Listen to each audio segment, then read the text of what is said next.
Hi,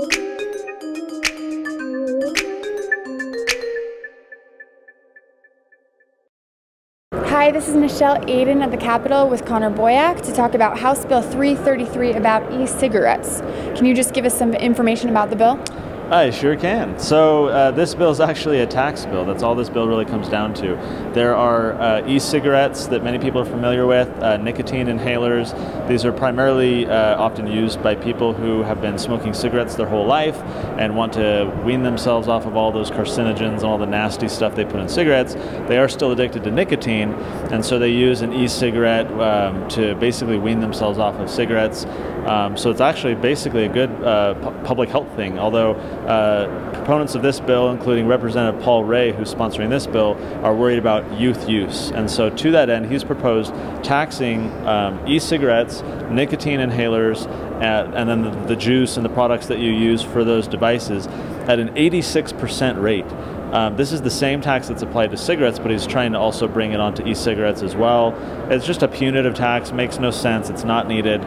He's going to try and use the money to fund nurses or athletic trainers in rural areas of the state, just government funded for those individuals.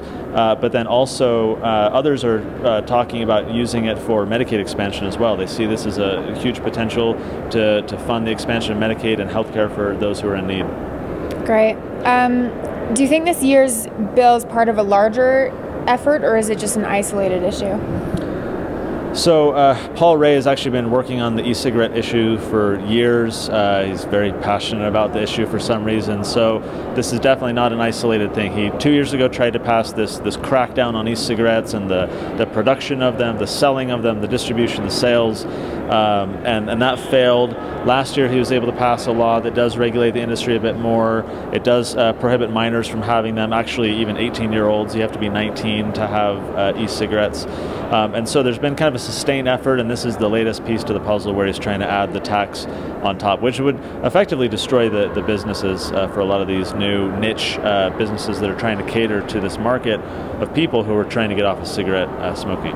Right. And if cigarettes are taxed at 86% rate, why should e-cigarettes not be?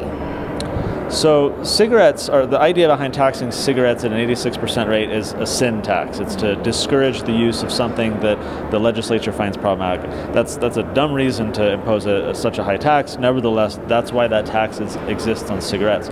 Bringing the same tax to e-cigarettes would basically remove the incentive for individuals to get off of cigarettes. Certainly there are health incentives, but also right now there are financial incentives. You can basically cut in half your costs of smoking by moving to e-cigarettes. It's much healthier, but then you're not paying all that tax money. If you maintain the tax, if you put the tax on e-cigarettes and these products as well, there will be less incentive. The health incentive itself may not be enough for people to take the increased health option when there's no financial incentive to do so. And using e-cigarettes as a method of weaning yourselves off of cigarettes should not itself be a sin, and therefore doesn't need the sin tax. It's a weird thing. It's trying to fund more government.